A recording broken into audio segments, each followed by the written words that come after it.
The most widely published book in human history reveals that we are created in the image of God. Throughout our human journey, each encounter is an opportunity to see the shared humanity in ourselves and others. Regardless of one's views on religion, each experience and each story weaves us together towards a common path. A path of transformation, a process of growth and understanding, a recognition that, at our core, we share a common destiny. What does the search for truth really mean in our lives? How can we find a sense of unity in a world so diverse and divided? As we reflect on these questions, we start to uncover a fundamental connection that binds us all beyond our differences. Welcome to Created in the Image of God, Building Vibrant Communities, with our host, Wade Franson. Today's episode is Faith Like My Father. Hey everyone, it's Wade Franson, and we are today pre-recording episode 239, and I've got John Fela in the studio here with me. John Fela is a dad with a mission based on having a son whom he loves dearly and has given himself to, who has special needs, autism, nonverbal. And John has dedicated his life. He's a man with experience in education and many other areas, including having a master's degree in education, worked with Johnny and Friends and other faith-based organizations focused on providing advice, guidance, and assistance to those fathers who are in this situation with special needs children, and also to the fathers themselves. Welcome to the studio, John. Thanks, Wade. It's great to be here. Well, and it's great to have you, given that you've dedicated your life to this purpose. As we always do, we'd like to get to know what the forces were that formed and shaped you, who your parents were, and the situation that you grew up in. So let's just jump right into it and learn a little bit about your background. Definitely. So I like to describe my childhood and my upbringing on the north side of Chicago as kind of a SNL, Saturday Night Live skit, right? If you've ever seen any of the funny stuff that they've done in the past, like the Bears and all those kind of things. I grew up in a very stereotypical north side of Chicago, blue collar Catholic household. My father was a truck driver. My mother was a secretary most of her working life.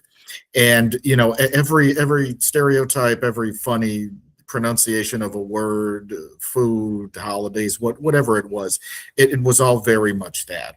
My upbringing was very traditional.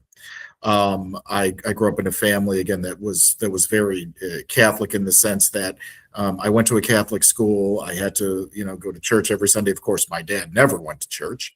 And of course, my mom would take me as just kind of, well, this is just what we do. And, dad's over at the bar. And, specifically, my father really influenced my life in a couple of ways. Now, when I say that, I want to stress that my dad, as I also sometimes like to put it, did the best he could. But again, he was a blue collar guy.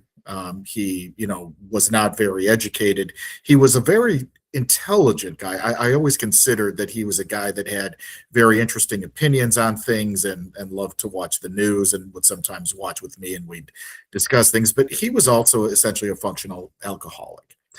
He went to work every day. And my mother said, well, your dad's not really an alcoholic because he goes to work. Well, then I became an adult and I met many adults that are functional alcoholics that go to work and, So he would drink every day. And then on the weekends, he would really drink. And, he was just kind of checked out of his life. He went to work, came home, complained about his day. Maybe we would have some, family time, whatever that looked like around the dinner table. But otherwise, he was hitting the bottle. The interesting thing, though, is this, and this is really kind of a core kind of a story and message that I have when I speak to dads, when I speak to dad groups, and I also speak about this journey of being a special needs parent, which is my father gave me one piece of advice in life. And it was something that I pretty much dismissed, thinking that it was just the ramblings of, my father, who, by the time I became a teenager, I just kind of relegated him to being a drunken fool kind of a thing. But he always told me two words. It was his kind of catchphrase, two words, which were "don't panic." Okay. whatever happens in life, whatever you're facing, whatever's going on, stay calm, take a breath, compose yourself, don't panic. And I just remember thinking to myself how much I hated him, because as I grew up, I started to see other guys with their parents, and specifically with their dads, and they had these different relationships, and dad would take them here and dad would do this with them and teach them this. And I'm like, I had none of that. Right. My dad complained if he had to do something extra a lot of the time. And he just gave me those two words. And I'm like, what am I supposed to do with this? Right. Well, as it turns out, my father actually passed away. He had a series of medical issues, and he passed away relatively young at 62. And my mom is still alive, but is in assisted living with dementia. So as I reflect back on my childhood, I certainly learned a lot of good values. I learned the values of hard work. I learned the value of being committed to your family, and I really do give credit to my parents, both of them in their own unique ways, for giving me what I would refer to as the fortitude to be able to support a child with a severe disability, in terms of my son, Chris, because that has not been an easy road. But it's because of the lessons I learned from them and the way they showed up for family that, there's nothing you don't do for your family. I mean, within reason, certainly, but, you support the people you love. And sometimes that's ugly, and it's not always pretty. And whether it's a medical thing or a issue in school, or whatever we're talking about, you show up and you support the people you care about. So I took that from them, but also that don't panic line that actually played out for me. And I won't use that story right now, but it is a story I like to tell, and it's also in my book that's coming out. Those two words actually provided me with way more perspective later in life than I realized. And what I saw, kind of looking back in hindsight, was my father actually gave me the best advice in the world. I just didn't realize it, because I dismissed him because of the behavior I saw. And it wasn't until these things played out in my life and I said, wow, and also tying them to scripture and faith, it made all the sense to me. So growing up in that environment, and then of course, I met my first wife, my son's mom. She came from a totally different background than I did. She actually came from a relatively affluent family. So it was an interesting kind of road and relationship there. And then certainly with our son being born, I would tell you that I had gone through every up and down in marriage, to the point where it almost ended, and then it didn't, thankfully. But then eventually we did wind up getting divorced. And that was not expected, not something that I wanted, but nonetheless, we remained great parents, great co-parents, still work well together, still support our son. And by the grace of God, I now have an incredible new wife who loves me, loves my son, loves the Lord, and also loves the work I do. So that's kind of me in a nutshell, in terms of those early influences in life. Awesome. And I want to dig a little bit further into the timeline here going forward, but I want to go back first and just ask a couple of basic questions, because I'm listening to you, and what you're saying is resonating with me in a variety of ways in terms of my own experience and what it means. My circumstances were challenging. There was a period of time for 2 years when I lived in Sweden with my aunt and uncle because of my own parents' divorce, my mother's alcoholism. And it was a very functional family. My uncle worked for the Swedish Railroad, which meant they actually provided basically a place for him to sit and play cards all day, because he was an alcoholic. And with the work he did on the railroad, there was kind of not anything he could do without somehow risking messing something up that would have been serious or material, right? But in the Swedish society, they were very advanced in the sense of knowing that this was a disease, but also perhaps maybe a little bit too accommodating in that he had a job which wasn't a job, and everybody knew it. But it was my aunt that kept the family together. And so I wanted to understand a little bit about that in your family, also to understand you and your focus on fathers, and how perhaps that might have played into your personal aptitude and desire to help both children, your son, but also fathers that you mentioned in the intro that we had before the recording, right? So I'm just curious about the dynamic in your family, what your mother provided, holding everything together, and your own sort of processing of all this, and having gotten through the teenage years, where obviously many teenagers look very negatively on their parents at that point in time, and in your case, you perhaps had reason to. But coming out the other side and then wanting to really help families, both fathers and children, just want to unpack that a little bit more, where that comes from. So I would begin by saying that I think I learned way more from my father in terms of what not to do. I can vividly remember as a young child thinking about all the things I wish were different, and thinking about all of the things that, you know what, when I become a parent, maybe this is what I'm going to do. All of the things that I wanted my father to do with me, and which had to, the beginning and end of that was, put down the glass, put down the bottle, which he couldn't do. Be intentional, spend time with me. Let's do father son things. And it's not that we didn't have those moments, we just didn't have a lot of them. And what I also saw from my father, and also knowing his background a little bit, was that I think he felt very, very defeated in life. He was someone who, quite honestly, he was, when we would go to family functions and parties or whatever was going on, he was the life of the party. I mean, he was a very social creature. He was great with people. I really do credit him with, the foundations of some of my communication skills, because he could absolutely point out to me the way someone used body language, the way someone said something, and that type of stuff. But at the end of the day, I could see that he was someone that had desires to do something else with his life, or maybe be something else. And he just wound up working a typical, again, 40-hour blue collar kind of a thing, which, to be fair, he was always very proud of it. It's not that he ever said, my job's the worst necessarily, but you could also see that he had given up on life in some respects, because he felt life gave up on him. And so what I saw from that was, what, I don't want to be that, right? I want to be a guy who's present, who's there for his family. Sure, I had my fun in college and in my 20s going out to the bars and that type of thing. But I never wanted to be him, right? And then, in contrast with my mother, my mother, again, being very traditional, very conventional, it was this kind of thing where, yes, my husband drinks every day. My husband is drunk every day. My parents, would fight on a pretty regular basis. Those fights never really got physical, but they almost did. And I definitely saw things, growing up that I literally felt like I have to insert myself into this, because I'm afraid one of them or both of them are going to kill each other.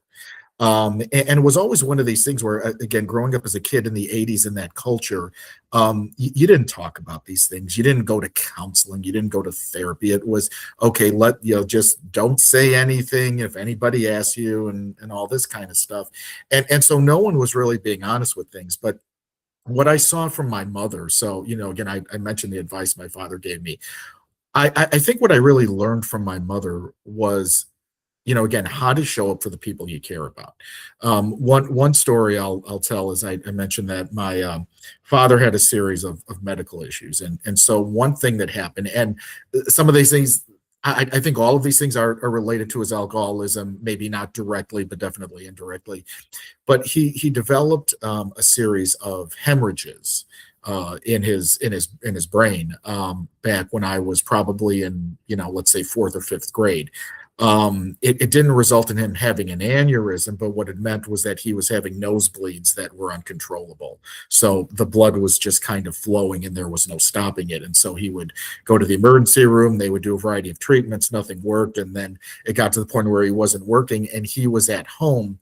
And I'm not kidding when I tell you that there would be waste paper baskets full of bloody tissues and, rags and, whatever he was using to just kind of keep the blood from coming out. So one night, it was a school night, it was during the week. It got to the point where we were up, or my mom was up with him. It was already probably 1 or 2 in the morning, and he was almost kind of losing consciousness. He was almost going into a comatose state. So my mom says, we have to get him to the hospital. Let's pile into the car. We get in the car. The hospital that his doctor was at was probably, if you're driving the speed limit, it might be a half an hour drive. If you're not driving the speed limit, maybe 15 minutes. And that was the case. We were on pretty much empty streets in the middle of the city that night. My mom is driving. I'm in the back seat with my father. My father is barely awake. And all I could remember my mom saying was, keep him awake, keep talking to him, just don't let him fall asleep. And I just remember in that moment how composed my mother was. This was a moment that maybe could have meant my father going to the hospital and not coming home, literally. And she was composed. She wasn't crying. She was just calm.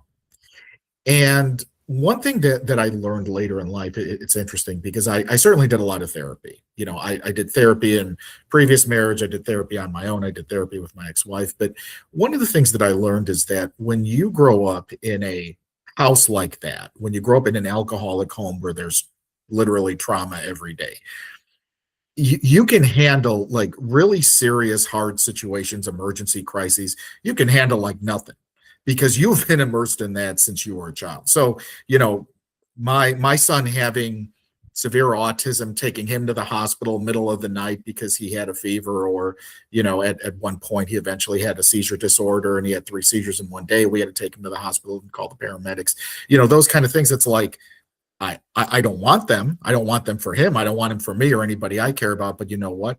I've kind of been there, done that. And so it's funny because I remember one counselor told me, major crises for you are like nothing. Little things might get to you, little things might annoy you, kind of thing, but the big stuff, you got that. Because again, I was immersed and steeped in that trauma from a very young age. But I also had parents who I very clearly and vividly remember were able to step into it with a calmness, with a grace, with a sense of, okay, this is what we have to do. We're going to do this. It's going to be fine. And in most cases it was, not always, but in most cases. And so I think to myself, as much as my mother was a very eccentric woman, someone who could be very controlling, at the same time, she is someone who I like to think taught me what it meant to love the people you love and care for them and show up for them and not give up on them. Because, again, I certainly went through my rebellious phase as a teenager, almost got thrown out of high school, all of this stuff with my grades and et cetera. She was upset. She was disappointed, but you know what? She always supported me. And she would do that personally and at school and everything. You don't give up on the people you love. That is ultimately what I got from her, and really from both of them. So as hard as the lessons were, they still really had a lot of value.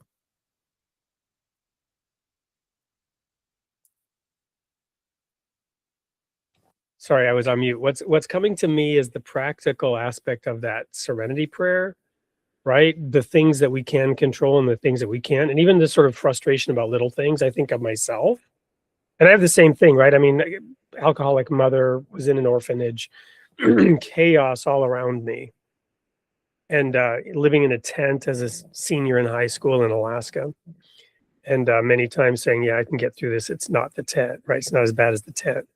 But then getting really irritated about little things because they're preventable, right? Predictable, preventable. So it's that balance of the things that you can control and the things that you can't. Does that play into it at all in terms of your experience and how you approach life? Yeah, I think I've learned, certainly through all of those early experiences with my family, but also as I've been on my faith journey, because I came to my Christian faith as an adult. I was saved as an adult, and it was really through probably the worst season of life. As bad as what I just described to you, I would still say my worst season of life was right before I came to Christ. And I think there are reasons for that, certainly. But what I've seen is that there are a number of things I've experienced that I think would allow me to say, you know what, you got to give me a break. You got to give me grace. Do you know what I've been through? And again, I think that's all a relative thing because, for example, my son has a severe disability, but I know I have plenty of friends who have kids that have far worse stuff going on and life threatening and, hospital visits, like you wouldn't believe. So I don't like to compare, but I think looking at the experiences I had from childhood, looking at the experiences I've had raising my son with a disability, looking at all of the things that eventually brought me to Jesus, I say, you know what? We're good, because at the end of the day, there are still things that frustrate me. There are still things I don't understand. There are still things I'm like, why did that thing that happened 10 years ago, like, why did that have to happen? But I see that there's a plan and there's a purpose, and ultimately, as much as I maybe wish I had a different childhood, I'm grateful for the gifts it gave me, because again, it gave me this fortitude and this peace. Say, you know what, you're never going to get to a place, and I think I came to this realization years ago. You're never going to get to a place where everything is going right or everything is perfect. That's not what this whole living on planet Earth thing is about. This is about you learning to grow in your faith, grow in, on your faith walk and journey, grow as a person, grow as a parent, grow as a friend, grow as a spouse, right? These things are meant to grow us.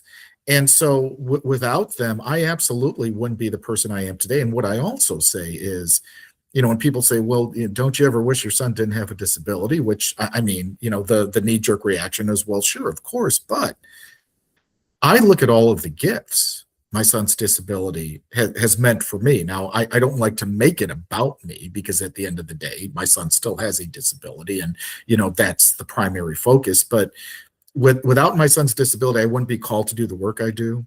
I wouldn't have a lot of the experiences that I have had. I wouldn't have made so many wonderful relationships and friendships and connections. And so in many ways, my journey has kind of shaped me to be the person to step into this. And, even with all the challenges, they're just what made me. Like, I don't have a message or a platform unless I've actually gone through all of these things and come out the other end and said, you know what? I don't have it all figured out. I don't have all the answers. You know what? I never will. But I do know this. I know there's a God who loves me. I know there's a God who has a plan for me. And I know that I have been led on a path. And sometimes, most times, the hardest thing to do is to just trust him. It is that difficult. It is probably the hardest thing we can do, especially as Christians. But I think it's something that we're ultimately called to do, to say, you know what, you have a plan. I have seen evidence of your goodness in my life.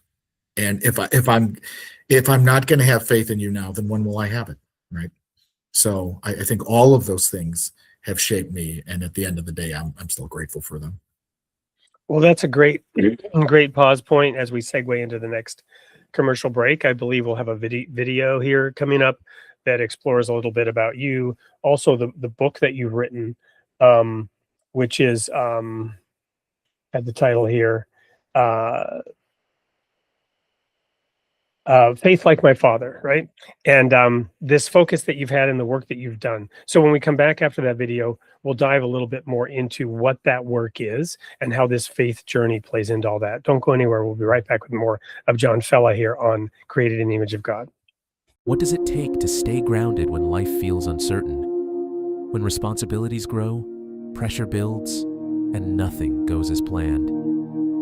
This book explores what it means to navigate real life, marriage, fatherhood, and raising a child with special needs, with clarity, resilience, and faith.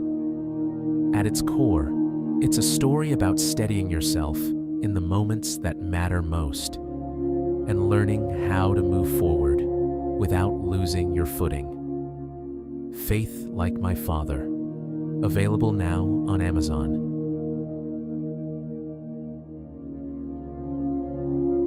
Welcome back to Created in the Image of God. I'm here with John Fela. We've just explored his background and how the difficulties and challenges, even as a child and in his own family, and then with his son who is autistic and has is nonverbal, and he's 17. And there have been many, many challenges along the way.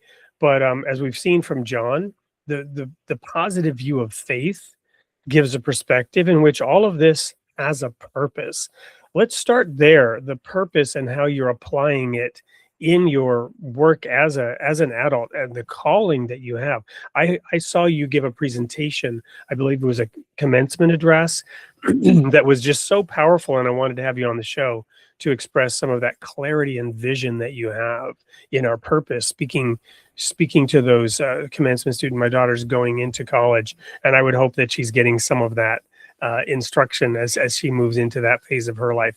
By the way, she is going into occupational therapy because she works with special needs kids in her has I think for several years now in her high school in the gym class. So there's an integration approach that's being taken that was certainly not available when I was in junior high and high school.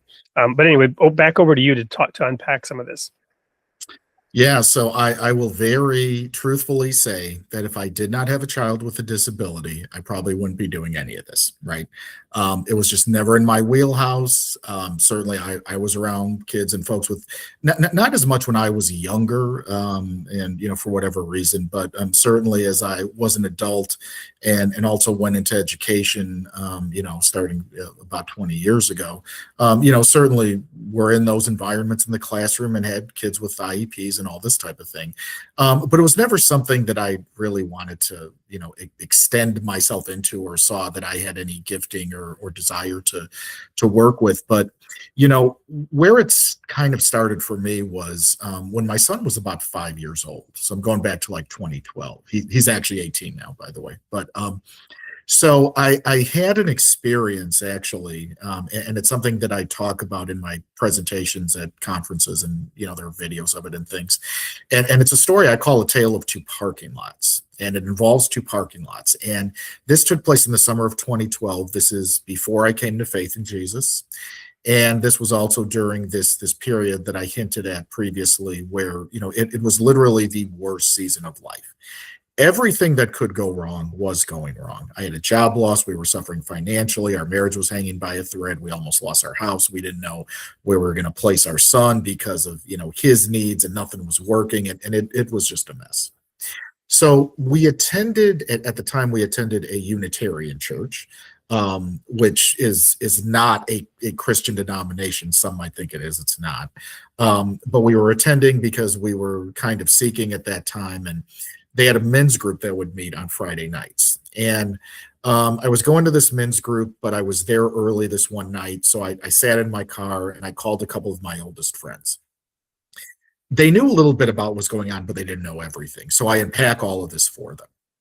And they're on the phone with me and they're like, "Man, we love you, but we don't know what to say. This is just kind of over our heads, beyond our pay grade." In fact, I had one friend tell me, "What, if it were me, I'd walk."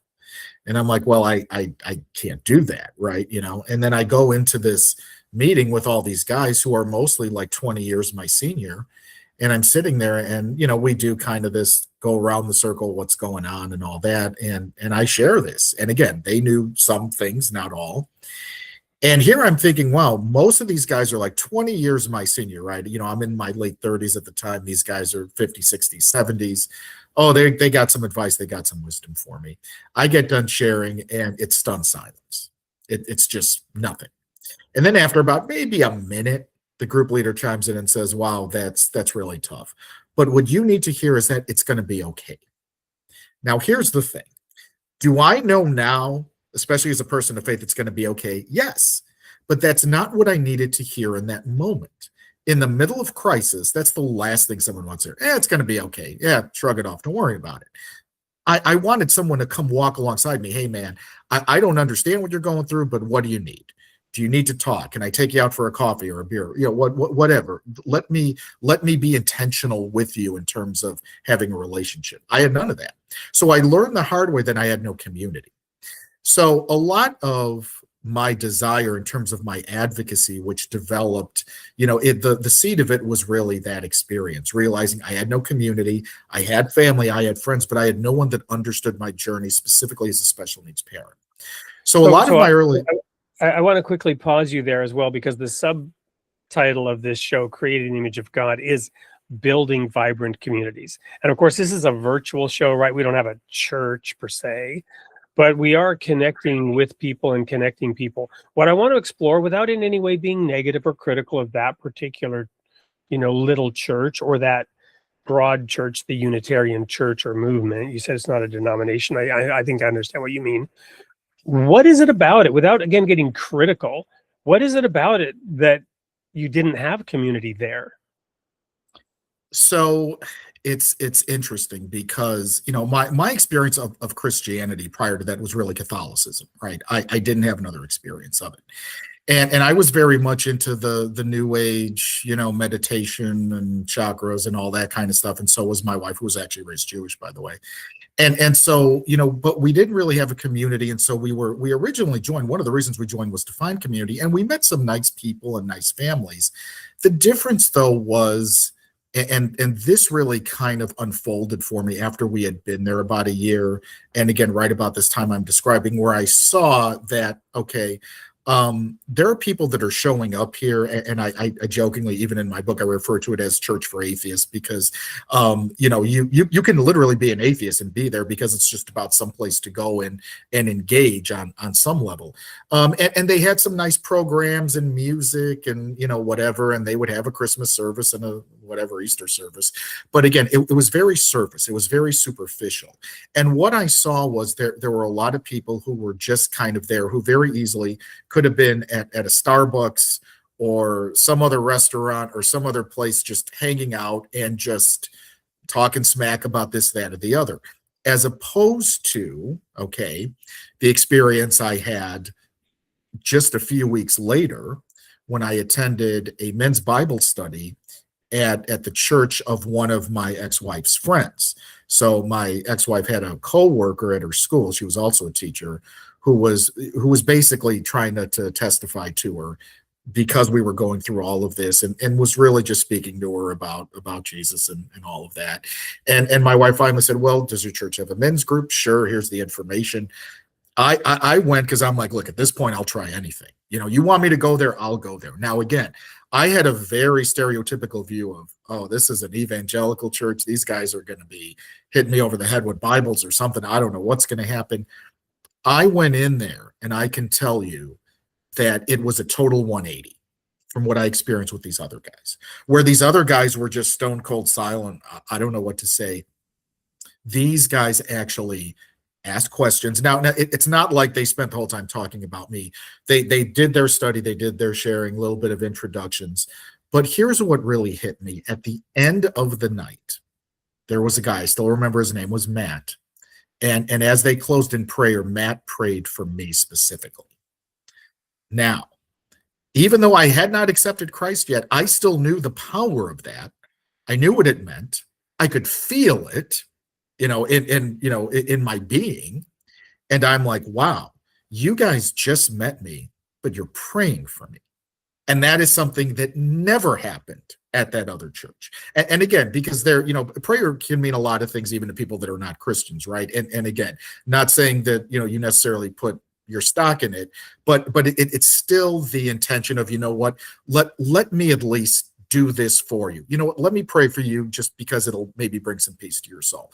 That never happened at the Unitarian Church. But here I had a true experience of what it meant for brothers in Christ to come around me and pray for me and say, you know what, we do want to know about you. And then even after the meeting, as we were chit-chatting, asking questions, hey, so tell me about you and what's going on, and do you guys think you want to try the church? And I'm just like, man, you guys just met me and you're treating me better than people I've known for a while, So that to me right there was the early seed of understanding the need and the value for community with men, certainly, but then also as I started to work with dads of special needs, and I speak about this in some of my presentations, the tools that I learned from those men, from those men's groups, from those early men's groups, from whether it was a Bible study or a men's group at the church, and we would do events and we would host fundraisers and whatever the camaraderie was. But I got so much from those experiences that I could then translate and transpose over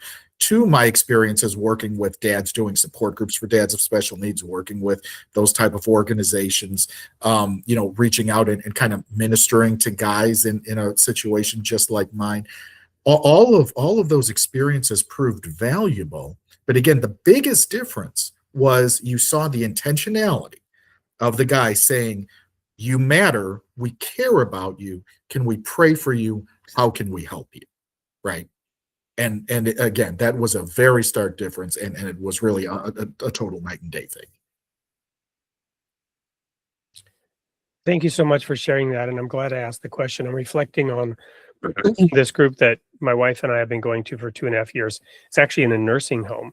And there's a small group of mostly women who wanted a spiritual community in that, and it's interdenominational and it's interfaith. There have been people there who are not Christian, Hindu, and whatever. But it has that same thing of people who care and who are there and there every week. And there's one woman in particular who really is the one who wanted this and asked for it. She's from the Bahamas. And that's what I think of when I heard you about Matt praying. She does that, right? And she will remember and she will pray for the people. And we do that. We go around and we find out, what can we pray for?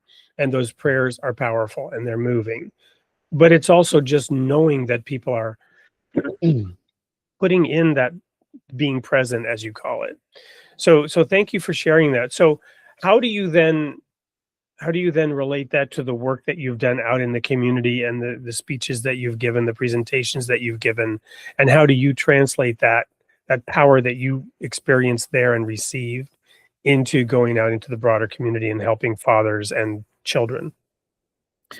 So really my motivation, it certainly comes from the experiences that I've had and that I've shared. But here's the other unfortunate thing.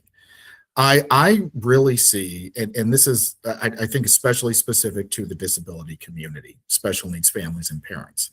There are a lot of resources for moms. And that's great, right? A lot of the resources, whether it's books or things you find online, support groups, whatever it is, tend to be focused on moms. That's great. We love our moms. We need our moms, right? But meant to usually, in my experience, are under-resourced and underserved and overlooked, quite honestly, because, and I think there are several reasons for that. On the one hand, you have a very high divorce rate. I mean, the divorce rate is already high in this country. And again, I hate quoting numbers because I always hear something different all the time. But let's say the divorce rate is like, I think the last quote I saw was it's either like 1 in 3 or 1 in 4. It's exponentially higher for families of disability. In fact, at one point I had heard it could be as high as 80%, right, within the first 5 years of, let's say, a child's diagnosis.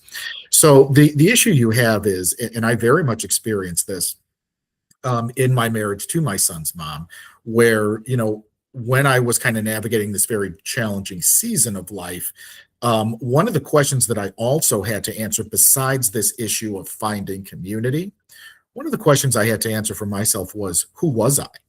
Because in many families like mine, the mom, the wife is the one that kind of manages things, manages the household, manages the calendar. This is when the kid has to go to therapy. This is when they see this doctor. This is when they see this specialist. This is when we're doing this. And that's fine. And a lot of families run that way and no problem, even with typical kids, obviously. But in my case, my ex-wife was very type A, kind of controlling and handled it. And I didn't need to put my hands on it. I just, when you need to pick him up here and take him here and whatever. Okay, great, no problem. And then, if she was busy during the week or on weekends, I'd happily take him. We'd go play or go wherever we're going and have a good time. But frequently what you see is that men kind of get lost in the shuffle there, because it's, okay, what do I do? What value do I bring to the marriage? And so in my case, for example, I was never the breadwinner in our family. My ex-wife, my son's mom, always made more money. We were both teachers, but she just always made more. So I wasn't the kind of guy, like some other dads I know, who could just write a blank check and say, well, they need XYZ therapy. Let's write the check, da, da, da. I'm just going to work, and I'm going to work really hard. I'm going to throw myself in my work. We're going to pay for all these things and whatever. But then most men, most dads get checked out. They get checked out of the marriage, checked out of the relationship with the child, and checked out of the relationship with the wife.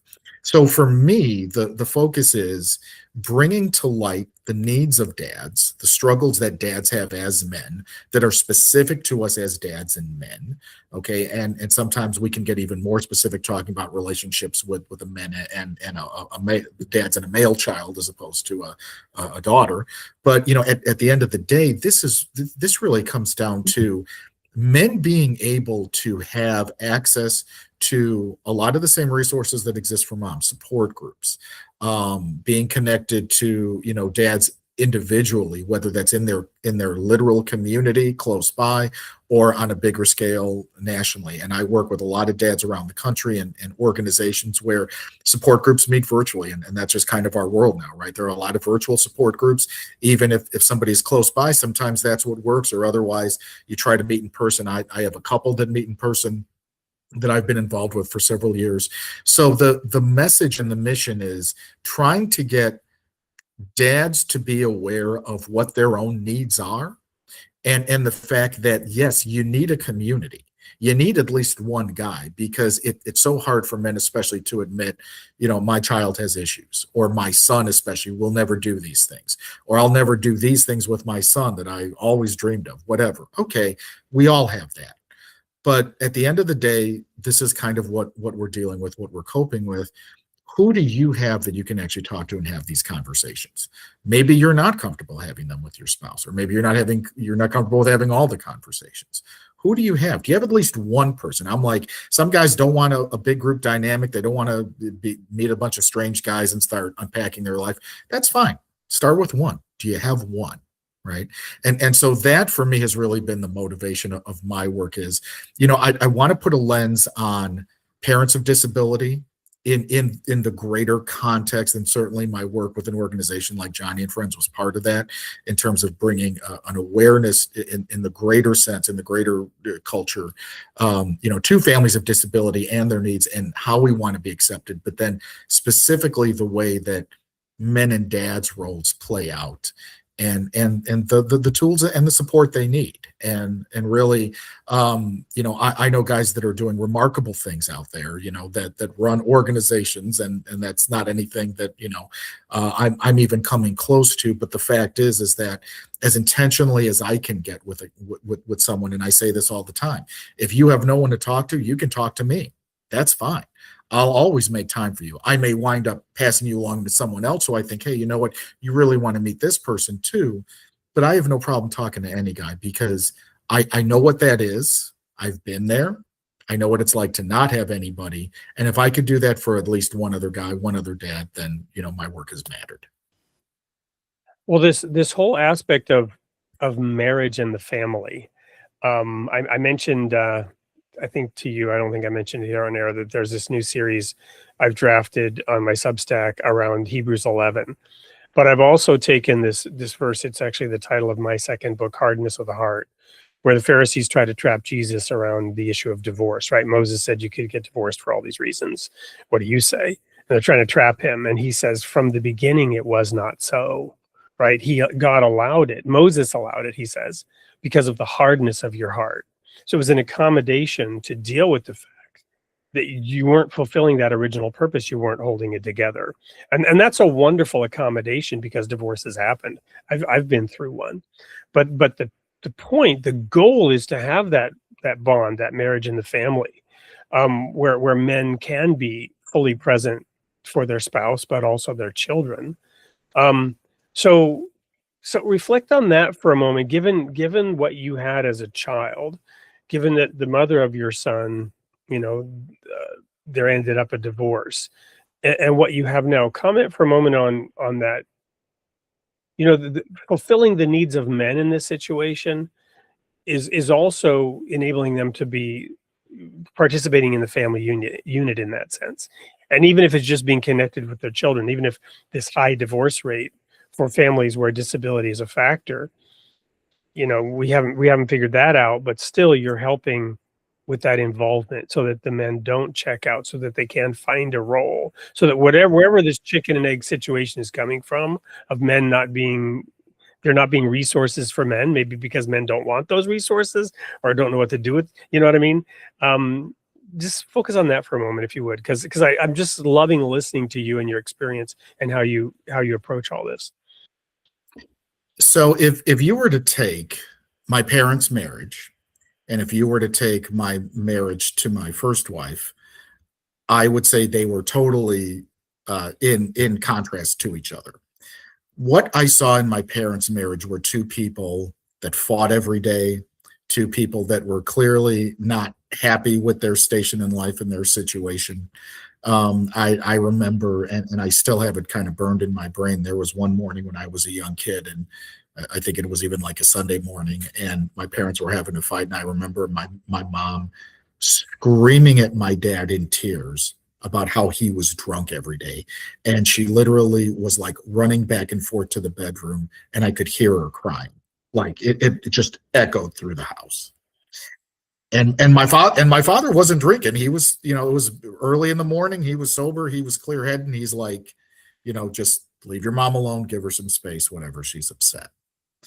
But what's interesting is that despite all of that, they stayed together.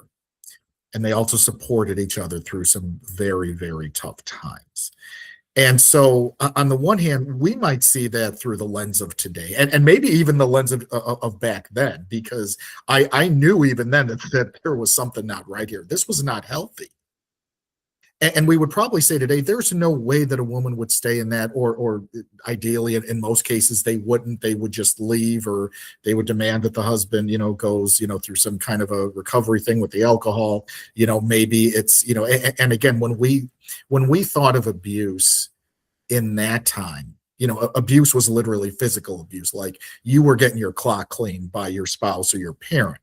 And even then, because like I got the belt from my dad, and I didn't go crying anybody about it and that type of thing. So again, this was all just kind of assumed as this is just how it is.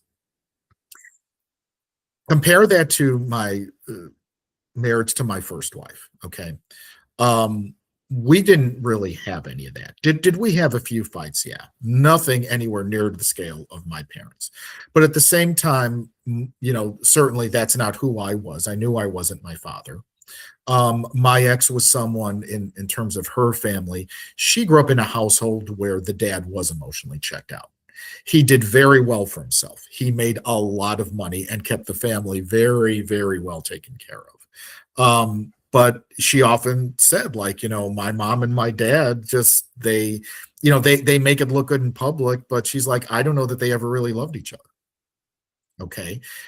So in my marriage to her, what I saw was someone who, especially in the early years, wanted a lot of attention, wanted a lot of affection, and I had no problem giving it to her. But she was also someone who basically, we all kind of make these generic claims about, well, of course, the wife is in charge, and my wife makes all the decisions, kind of thing, whatever. But in her case, it very much had to be that. And so again, playing into what happened with our son, it was, okay, well, this is what we're doing. I'm going to let you know what we're doing, but you really don't have a say in it. And then couple that with the fact that my mother-in-law, her mom, who was loved my son, she's passed since, but loved my son, was very generous in a variety of ways, was always present, but she also had opinions. So of course my wife listened to her opinions, and then of course between the two of them they made decisions, and I'm like, okay, great. So the issue there is I saw a marriage in terms of my parents that clearly didn't work, because I had a father who was checked out and drank all the time and was angry and mad, and I had a mom who just lost kind of faith and belief in him. But then likewise, I was in a marriage with my spouse, and I was not an alcoholic. And in fact, my ex-wife really didn't drink much either. We drank a little socially, but I mean, that was about it. And we were okay with that. But what I did see was that the aspects of imbalance in the marriage, where I lost my own sense of self-worth and value. And she was really just kind of concerned with the fact that everything was kind of her way, and wanted the best for our son, and legitimately. She's an incredible mom, still is, and we co-parent very well together to this day.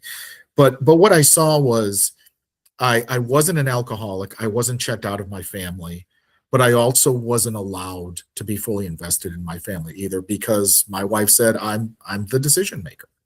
And so what I normally say, and this is, you know, in my marriage to my current wife, who is an incredible woman of God and loves my son and loves the work I do and loves, you know, going to all the places that I go to.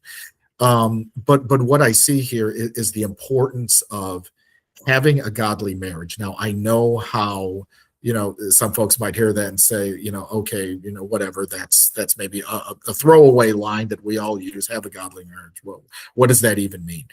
But what I learned was this. I grew up in a family that, you know, although they were Catholic, you know, nobody was reading the Bible by the fire at night. Nobody was, you know, saying prayers. Nobody was doing this, that, or the other. And then I went into a marriage where, while I married someone who was a great mom, very well put together, you know, on the surface was someone that, you know, anybody would want to be married to, but I lost myself. And so the importance of having Jesus in the middle of your marriage cannot be overstated. Because even though I came to faith in my first marriage, and my ex-wife did too, and I won't go totally into the story now, but, you know, my ex decided she didn't love me anymore, and she was actually the one who just one day just up and said, I want a divorce. And we weren't having any problems, and I don't have a drinking problem or a gambling problem, and I'm not cheating. It's just, I don't love you anymore. Okay. I know that she's also walked away from the faith. I don't really know what she's doing, but I know she's not a believer. So in my current marriage, I've seen the value of keeping Jesus in the middle, having times together when we pray, never missing, like we pray at every meal. When we have to make decisions, we pray. We're both very involved in our church, which is a very small community church, but everybody knows each other and is very supportive of each other.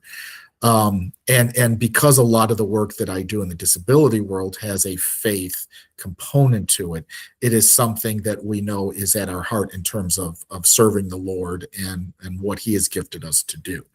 So what I would tell people is this: don't dismiss this idea of keeping Jesus in the middle of your marriage. It is that important, because at the end of the day, if your focus is on Jesus, you're going to be a lot more selfless in your marriage. You are going to respect your partner a lot more and realize that, listen, marriage is, look, we both complement each other. There are things my wife is great at, I'm not, and vice versa. That's fine. At the end of the day, though, I know that I am the head of the household, that I am the final decision maker, but I respect her totally. We discuss everything, we bring it before God, and we say, okay, what are we going to do? That to me is an ideal marriage. And again, look, I also want to be clear. You could probably find marriages that present holier than ours, right? You know, we probably could pray more. We probably could read the Bible more. We probably could do a lot of things more. But we know where our strength and our foundation is and where that comes from. And as long as you remember that, then a lot of these things, you know, I'm not saying magically, I'm not saying it's an overnight, whatever, everything changed overnight, because even when I came to faith, it's not like my life totally changed overnight, but I was changed because He was there and I knew it. So likewise, you can have a marriage that looks like shambles on the outside. It could look perfect on the outside. But what is in your heart and what is in between both of your hearts, if Jesus is not there, you're going to have trouble.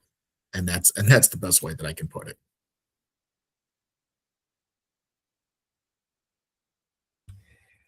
Mute again. So thank you so much. This particular segment has gone a little long. I want to add one follow-on question, and then we'll go to a quick commercial break and come back with a short wrap-up.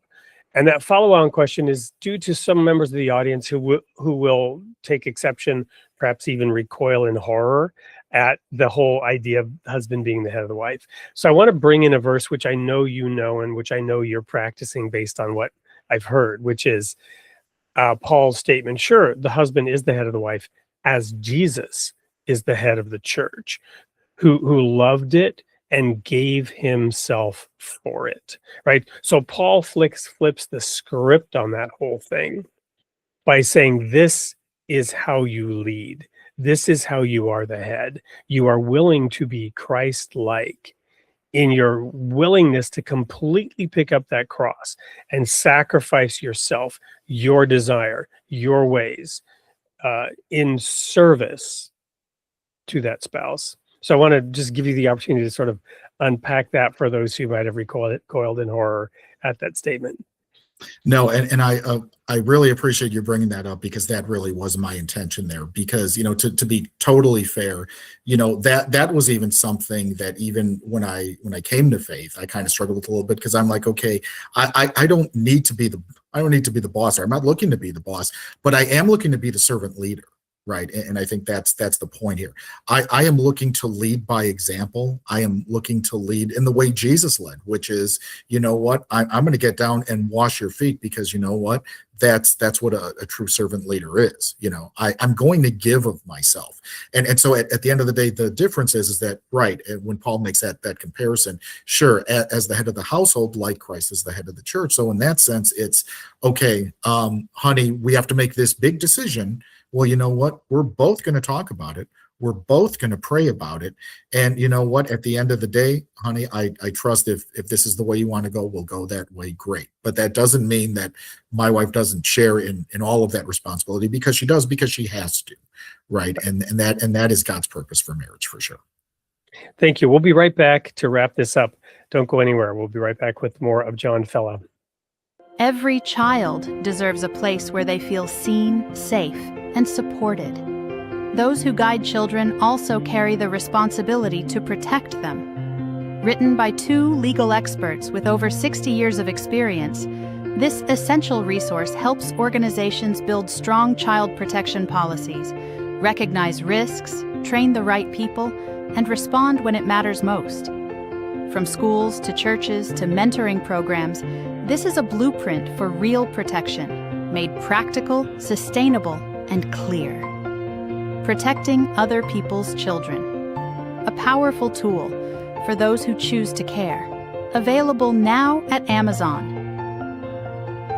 Well, welcome back. We had 2 rather longish segments because they were so packed, and I just loved just listening to John explain how he has turned his life's experiences into a path for rich spiritual growth, and very articulately able to express how other people in similar challenges or different challenges, can learn from those experiences. So John, what's next for you briefly, and what are the final words you'd like to leave for the audience tonight?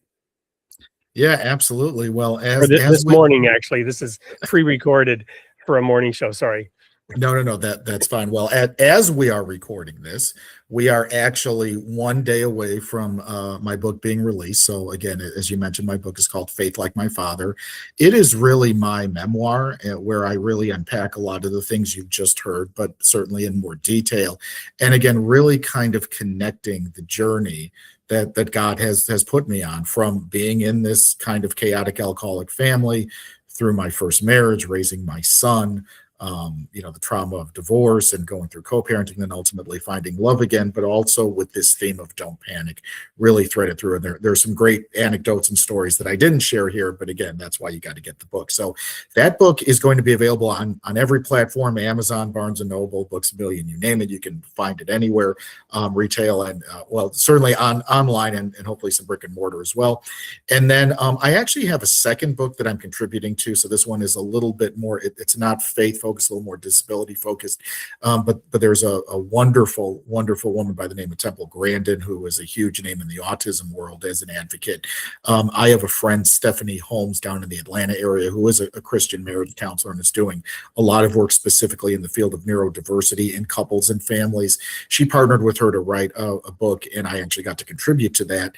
That book will be coming out in June. don't ask me for the life of me. I don't remember the title of it because it's changed a few times. But if you follow me on social media and on my website, you'll see it. And that book is actually written for educators and for therapists to kind of give them a first-person perspective of what it's like to raise someone with a disability or to be a person of disability yourself. So it's great perspective there. So I'm excited about those coming out as well.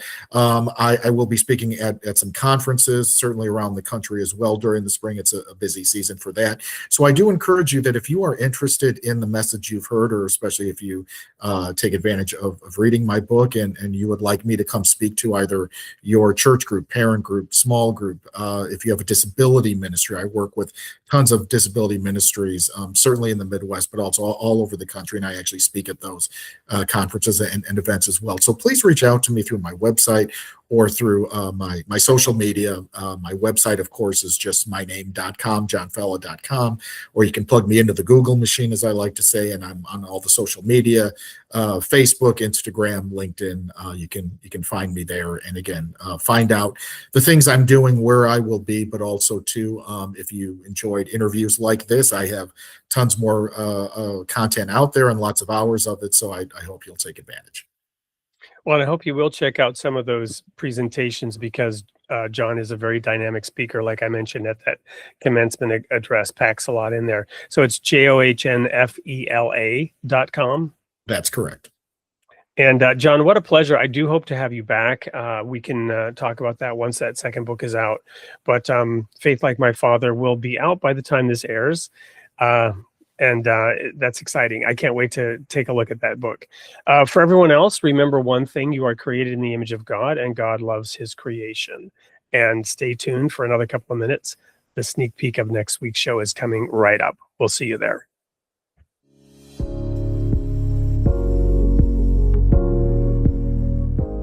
Welcome to the studio, Steve.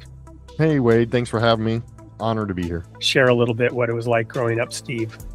Yeah, well, it started off with having that less than feeling that we're all born into from Adam and Eve, right? And I just had some parents that just added to that trauma, or had a mother that left me at the age of 4. Parents divorced and she took off, and I never saw her or knew of her until I was about 18 years old. You're fully back in the saddle of ministry, but in a new and completely different way. Where are you growing next? And now is to help people get unstuck from healthy habits. Healthy habits that are performative, not transformative, could also be a problem. That's what I thought. But anyway, that's great. I might have to steal that. Created a 12-step recovery program based on your identity in Jesus Christ. It's a community that's online, because nothing's more important than community. But when you say 12-step to people, they think of those people, drug addicts and alcoholics. So my passion is to help people just get unstuck from religion, get unstuck from unhealthy habits, whether it's anger or depression or codependency or anxiety, any of these things. That's the passion now, and that's what I'm living out today, creating different avenues for people to come in, to be invited into community, to just see the love of Jesus transform people.